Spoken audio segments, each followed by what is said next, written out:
What's up, y'all? Welcome to Country Cast. We have a very special guest with us today, one of country music's biggest independent artists, Mr. Frank Foster. How the hell are you? Welcome to the show. Glad to have you.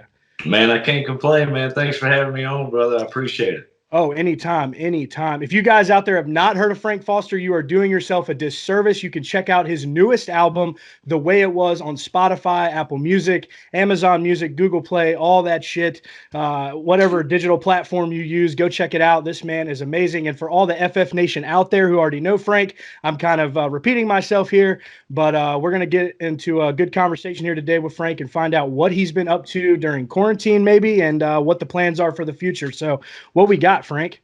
Man, just hanging in there, brother. Like everybody else, man, ever since this thing started, it's been kind of a shock to the soul, man, for lack of better terms, man. Funny story, man. Not funny, it was terrible, but we were getting ready to, I was getting ready to leave the night before my next show I had in Gonzales, Louisiana. We were heading down there to play an event called Bulls, Bands, and Barrels, which is like a rodeo combined with a concert. And it's like one of the funnest things that we do all year. I love them. It's usually 3,000 to 4,000 people at these things. We were looking forward to it. And we got a call like probably a couple hours before bus call. The promoter called me and said, "Hey, man, they're shutting us down here. Just things getting out of control." And it was just like, it was hard to understand at the time. You know, we're talking March 15th or something like that when all this started. I mean, like the very first couple of days.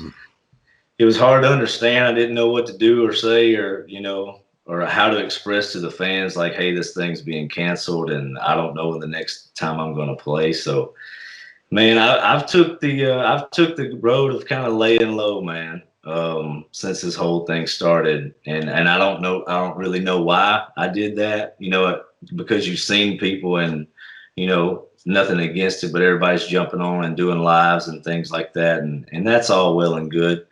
But man, I've chosen the route to kind of hunker down and kind of watch this thing as it plays by. I don't want to shoot off all my shots while I'm sitting here at the house. I don't want to have nothing to do when I go back out on the road. You know what I mean? That's right. That's right. And, speaking of that, about the live streams, you actually did a Facebook post recently that I saw talking about how you were taking this time to reflect on a lot of stuff.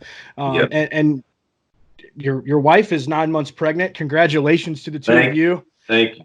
I know Fox is ready to, have a playmate and get going. So, yeah, that's right. But, so I guess what was behind the reason for not live streaming? Just taking that time to really reflect on, your personal life, because you dedicate yourself a lot to your fans and your music. Absolutely, man. It was that, and really it was. The reason I felt the need to say something because my fans and God bless them, man, they wanted to hear from me. They wanted to, hey man, play us a song or go on and do a live concert. And it was days and days of that. And I didn't want anybody to think that I was ignoring them. So that was the main reason to make the post. But what I was doing is the band and I were still getting together at that time, which we stopped a few weeks later because it was like, man, are we making a mistake by gathering 5 to 6 people? We didn't, really know what to do. But at that time, we were working on something really special that I won't even talk about at the moment and tell the fans what it is, but it's something that we're going to do for each album that I've put out. And it's going to be really, really special. So I was working towards something, you know what I mean? Instead of just going on live, and I feel like, I don't want to say wasting time, but I was like, man, let's get on the grind mode and do something that our fans can enjoy from now on instead of just a 5-10 minute live stream. Like, hey, that was cool, or hey, that wasn't cool. You know what I mean? So that's what I was really focusing on at that time. We pulled back from doing that, like I said, because we kind of talked amongst ourselves. We're like, man, we don't want to be part of the problem. And I started worrying about if I'm running into Nashville every day. I live about 45 minutes south. If I'm running into Nashville every day, it was less about me and more about exposing my pregnant wife to something, or my child that I already have here. So we just kind of shut that down. So as soon as we shut that down, I just got into writing mode, man. I'm probably 3 to 4 songs in on the next album already. So if they leave us locked up too much longer, man, we'll have another album this year. It's the only good news. That's great news, and Yeah. I'm sure everybody out there is looking forward to that. Hell, I am. Drop it now. Let's just get an EP. Drop it now. That's right. Let's get like an EP out of this, an extended play. Let's tease it a little bit. Exactly. That's right. Yeah, man. But it's important in the music industry anyways to have these moments where you can reflect, because let's face it, you guys are always working to be better than the last album. That's, you want to work towards that goal and to keep your fans, like, damn, every time Frank hits the stage, we know it's something he put his heart and soul into, and it's going to be bigger, louder, better every time. And I think that is a great goal to work on, essentially, to better yourself, to better the band, and to keep that constant pace in Nashville. That's a big industry out there. It is, man. And I don't want to. Whenever this completely ends, I don't want to come out of the other side of it empty-handed, like I didn't do anything. And I was I was worried about how many Instagram posts I could get up. I don't get into all that. You know what I mean? I use social media for what I need it for, but I don't jump on there every day for a pat on the back. I've never been that way, and I didn't want to start doing that and get out of my element in doing that. And another thing, man, honestly, like you said, we dedicate so much time to the road and so much time to our fan base, which we love doing that. But when you get a chance like this to pull back, man, I've just like everybody else, I watched the news for about a week when it first started, and I was ready to just run through the field hollering. So I was like, I got to quit doing this. So I told my wife, I was like, I'm turning my TV off. I'm going to check my phone in the morning to see if anything's changed. And if it hasn't, that's the last time I'm getting on it. And I'm going to entrench myself in Fox's life. And so that's what I've done, man. From the time we wake up in the morning, whatever he wants to do, that's what we're doing, man. So it's like today, we've thrown the baseball around. We've hit a few baseballs. We played hide and go seek in the yard. We went to the pond, throwed some rocks. You know what I mean? Fed the geese. I mean, we live in the dream, man. It's the only thing that keeps me sane, man. Is him being here. And another thing that I didn't want to do is for him to see the worry on Ashley and I. And that's one of the things I tried to explain to her too, was just like, I want him to not remember that he lived through this, if that makes any sense. Not for it to make a mark on his life. You know what I mean? I don't know what a 3-year-old remembers, but I got some 3-year-old memories, you know what I mean? And they were all good, and I don't want his to be any different. Yeah, I don't want to instill that fear of, some of the unknown, and try to get past that element. And, you talk about all the stuff you had going on, and then one day you just get an email from some random fat guy, me, just like, hey, you want to talk to me? I'd love to, promote what you got going on here. And it's like you still have a lot of that going on, though, because like you said, you really haven't stopped, but it's a matter of essentially masking it from Fox. And your wife was involved a lot with your business as well at one point, and she was a big help. I've seen you do interviews and talk about that a lot. And it's just a matter of creating that home atmosphere. And man, I think you guys are really doing a hell of a job doing that for your family, and that's number one at the end of the day. And I appreciate that. And that is that's everything to me, man. Ashley and I got married, just to catch people up who don't know. And it's like, we got married. I started dabbling in the music business, and away we went. She was on the road with us for 6.5 years until we decided to have a child. She's still so heavily involved in the business here at home. If this screen was turned the other way, I'm basically sitting in Frank Foster headquarters right now, or Nice. Record headquarters. It's like T-shirts and hats and koozies, and our whole stuff is down here. Everything that we do is down here. So my man, got to get you one of these, man. And that's an old school one. He's been around, y'all. Been around. You can't drink a beer without a Frank koozie, man. I mean, what's happening here? My man. Yeah, man. This is the headquarters down here, and she's still down here every day, man, on the grind. And by the way, while we're talking about that, a big shout out to the fans out there.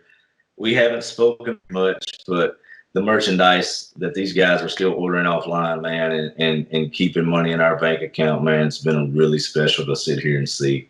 And I want to thank them for that right now. So go ahead. FF Nation all the way. Y'all keep it real with Frank. Keep pumping out the merchandise and showing him your love because he loves the hell out of y'all.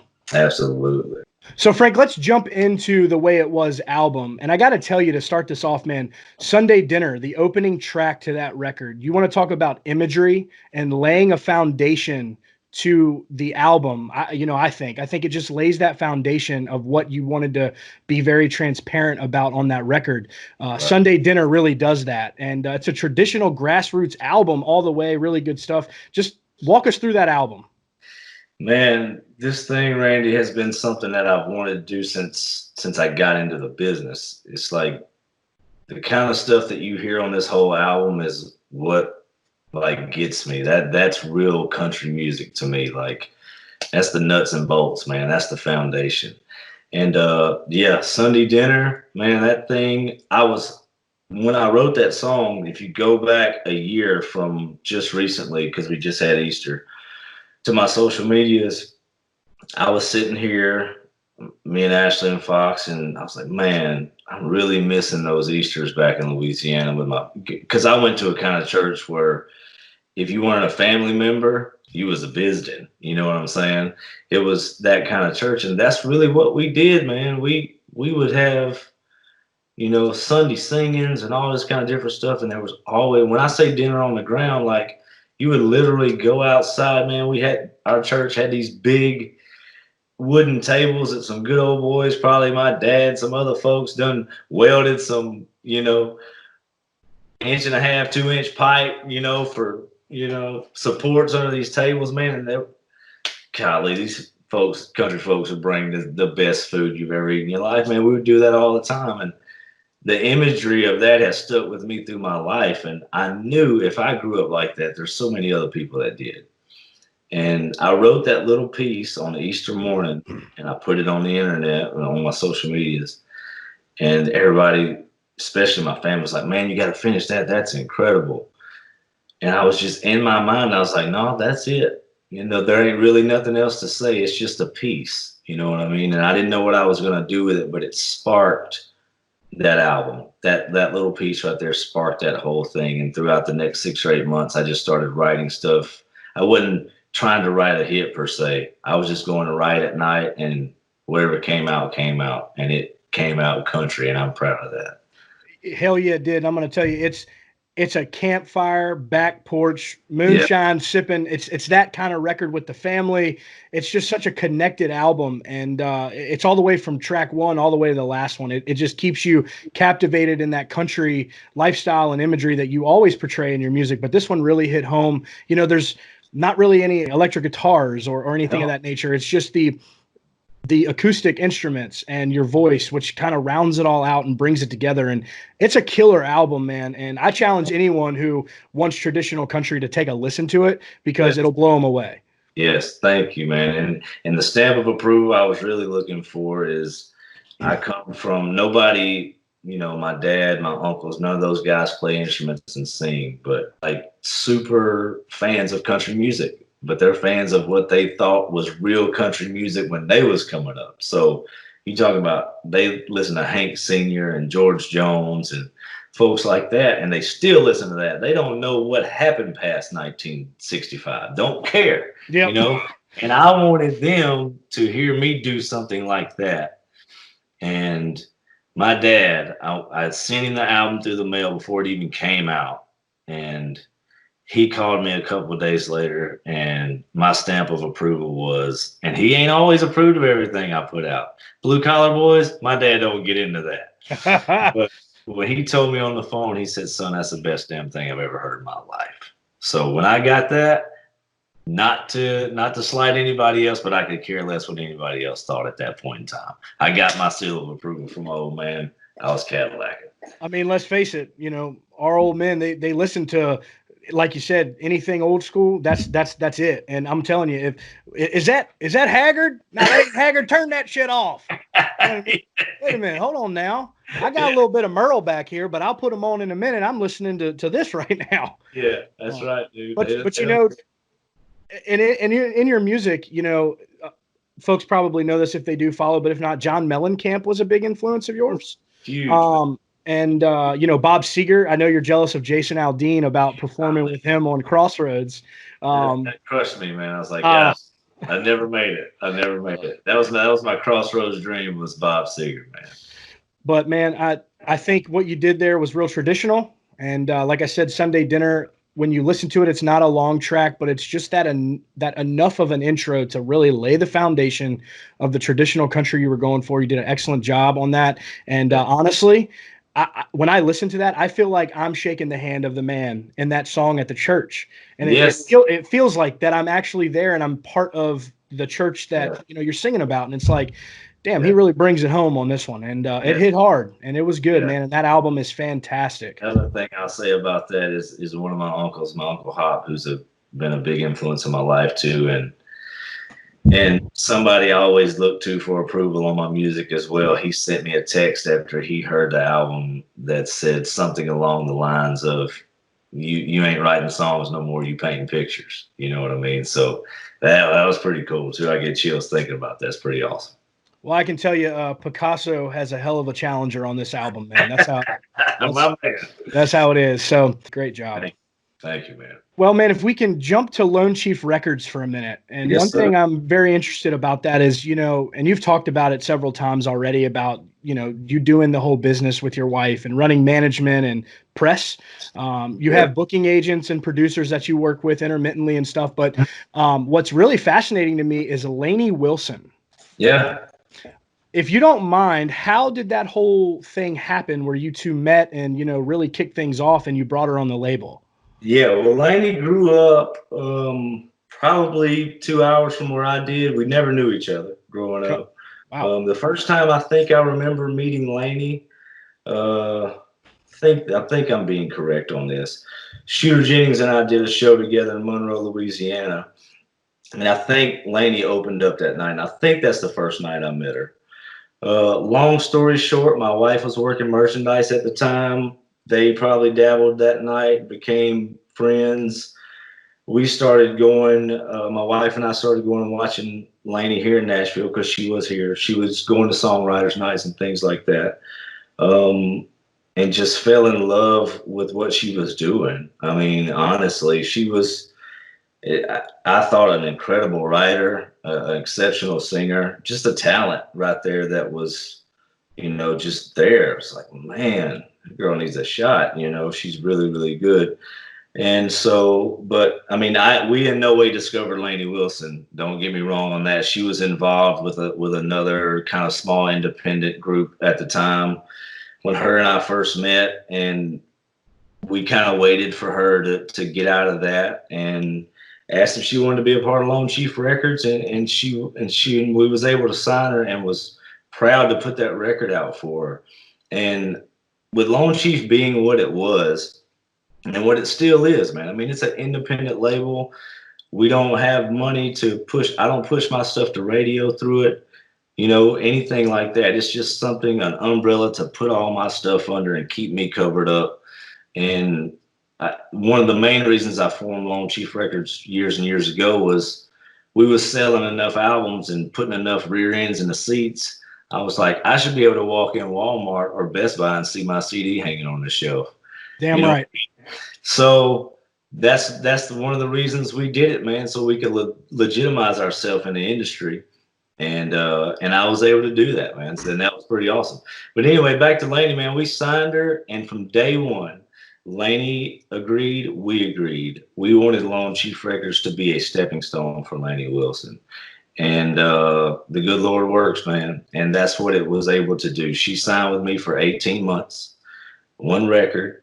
We put that record out.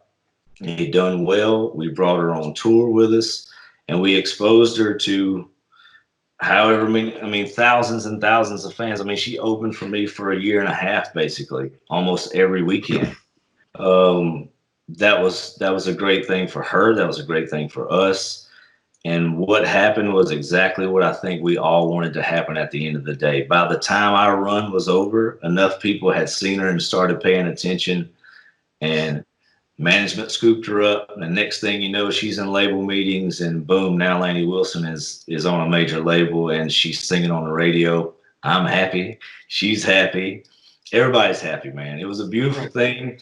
I don't regret it one bit. It was awesome. And I love being part of her story because she's going to go and do great, great things in this industry. I really believe that.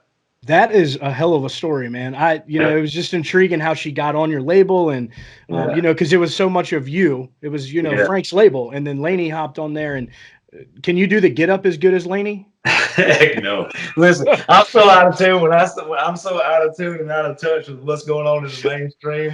When I seen her doing that I honestly I didn't know what the hell it was. I was like, what is this? She's like, oh, it's just some dance thing, all the kids are doing.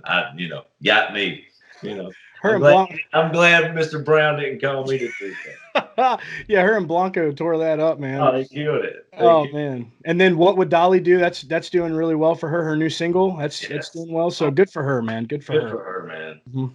That's right.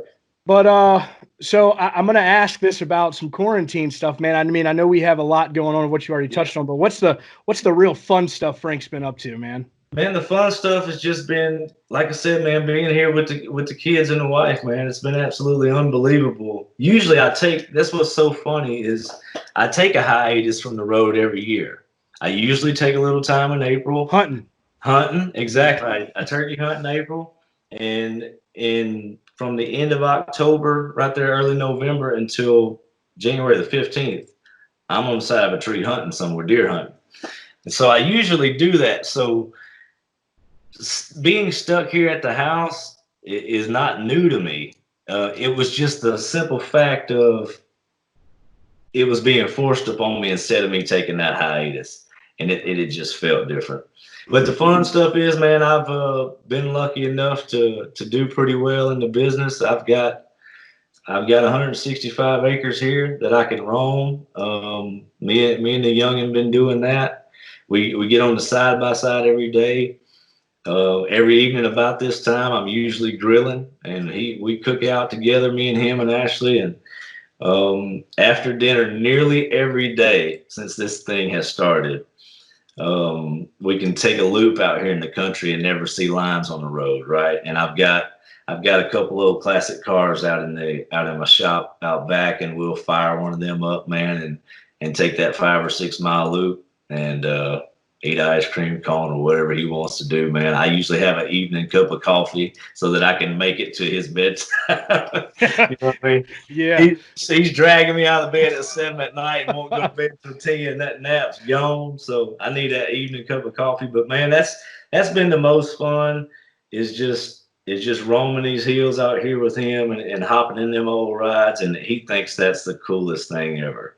Getting in them old cars. And he asked me every day, are we going to ride the cool car today? Like, yeah, I promise we're going to get there. So, it's been fun, man. Good, man. Just a couple more questions, and we'll let you get out of here. Again, thank you for being here. Yeah. Classic cars, what you driving? Man, and I'll tell you a little backstory on why. When I was growing up, my dad, for some unknown reason, I don't know why, because he loved me, I guess. I still remember how much it cost and where we got it from. I think we drove to Stonewall, Louisiana. I was turning 15. You could, back then in Louisiana, where I'm from, a long time ago, you could get your license at 15 years old. So my dad asked me, he gave me you keep it under $5,000 or something like that. So I found a 1973 Chevrolet Camaro, split bumper in the front, clean as a pin. I think it was in Stonewall, Louisiana. I talked him into buying it for me. We bought it, man, painted it burnt orange. I had a Dixie horn on it, like a Dukes of Hazzard horn. Dude, I was the coolest dude. Yeah, man. I'm telling you. So that's what I had. That was my first car. I ended up, putting a deer to sleep in it one night and driving too fast. And anyway, we ended up getting rid of it. But I swore when I got grown and got my own money, I would get something close to that. So I got a I didn't get a 73, but I got a 70. I've got a 79 Z28, burnt orange. All the decals and stuff still look great. I think it had, I don't know, 50,000 miles on it. I think something like that. No, it had 36. My other car had 50 on it. Even better. It's absolutely unbelievable. So that's my little muscle rig, my little get around rig. And a lot of people don't know about my other car, but about a year and a half ago, I guess it's the old man in me and the old school in me. I bought a 4-door. Now, this car's a 4-door now. It's a 4-door 1970 model Cadillac Fleetwood Brougham. And a Brougham was like top of the line in 1970. This thing only had like 50,000 miles on it. Man, it is from here. It's as long as from here to your house. That thing is a boat, my man. Yeah. But I'll tell you something. This is the honest to God truth. That car, I've got a 2018 Chevrolet pickup. My wife's got a 2018 Tahoe or whatever. That Cadillac is so much smoother than those brand new vehicles. It isn't. When people say it rides like a Cadillac, dude, that's not just a saying, man. That thing is absolutely unbelievable. I love that Cadillac, man. It's unbelievable. Nice, man. Another question: baby name. Oh man, when's this coming out? Well, hopefully really soon, but I can hold off if need be, or we can just not answer that because it's going to be a surprise, I'm guessing. Let's not answer that question, man. I don't want to do that, man. But it'll be something with F, and it'll be something unique. So, like Fox, man, when you first tell people you're about to name your child Fox, they look at you like you got 3 heads, But I mean, it kind of he couldn't be anything else, man. But a name like that you grow into. You grow into it, man. That's right. It's, I didn't want to give him anything boring like Frank. You know what I mean? It's better than Randy. Randy. We ain't got no bad Randy. Oh man. So future projects, you don't want to touch on that. That's a surprise. So make sure you look out for the new stuff coming out from Frank. That's right, man. Killer. A lot of cool stuff coming down the pike, man. And one last question, man, just so the fans out there know, you do meet and greets after every show. Yes. So after all this is over, are things going to change kind of how you guys do meet and greets? Because I mean, the world kind of is changing now with all of this. Is this something y'all thought about, or what's to come? It's funny you asked that, Randy. I hadn't got to that point yet in my thought process. I would hope not. Yeah. And the reason I say that is, man, I don't know. It's just something so special. I mean, that's what I love about doing a show. Whether we're playing somewhere where we're super popular and we're playing to 4,000 or 5,000 people, or we're up north somewhere playing to 400. You know what I mean? It's just that connection with people, man. And I mean, you got to pull me out of the front row during shows. I'm up there, that's what it's all about. And then the meet and greets afterwards, that's what was so funny. Some things I've been discussing with my wife, I was like, every young lady and half the guys that come through my meet and greets after the show, it ain't just a handshake, it's a hug and it's everything. And I was out there doing that up until the point all this started. So, I mean, of course you want to err on the side of caution when you can, man, but I'm hoping that it isn't like that, man. If I can't look a man in the eye and shake his hand, I mean, what can you do? I mean, that's how we were brought up. You know what I mean? That's how I measure folks sometimes is the first handshake I get from them. You know what I mean? And that's super old school of me, but that's the way I was brought up. So I'm hoping that's not the way things are, man. We'll cross that bridge when we get there. But I mean, I'm I ain't no line walker, but I've got some faith in my life. And I don't know, man. I'll probably be hugging necks and shaking hands and leave it up to somebody higher than me to keep me up to speed, man. That's it. And my pops always told me you got your word and your last name, and you can tell a man by a handshake. That's right. That's the way it is. That is exactly the way it is, man. So I'm hoping it don't change a thing, man. So I've been locked up so long, I'll be tackling people by the time. So if you come to the meet and greet, wear some shoulder pads. Yeah, one-on-one rugby with Frank Foster. That's right, man. That's right. That's right. Well, man, thank you for being on the show. We really appreciate it. You guys go check out Frank Foster's new album, The Way It Was. Hell, start all the way back at Rowdy Reputation and work your way up, because they're all killer albums. Like I said, find them on all digital platforms, Apple Music, Spotify, you name it. He is out there. Also visit his social media, Frank Foster Music, Facebook, and then his handles for Twitter and Instagram is The Frank Foster, because for some weird reason, there's a jazz musician that always gets picked up with him on Google. But anyways, only my luck, man. That's right. So just get past all that. Go visit his socials. Check him out if you have not heard him. Like I said, you're doing yourself a disservice. But Frank Foster, thank you for being with us. Hell of a guy, man. And hope to have you back on the show. And we'll be hearing from you soon. Ready for that new music. Randy, thank you, man. And to the fans out there, we cannot wait to see y'all. Again, thank y'all for all the support through this. Even though I've kind of been a ghost, I'm enjoying my folks. And I'm on the grindstone with a lot of cool things, man, coming down the pipe. We'll see y'all soon. I love y'all. Randy, thanks again, brother. No problem. Thanks for joining in Country Cast. Y'all know what to do. Subscribe at the bottom. Turn those notifications on. That'll be it for today's video. Y'all stay country.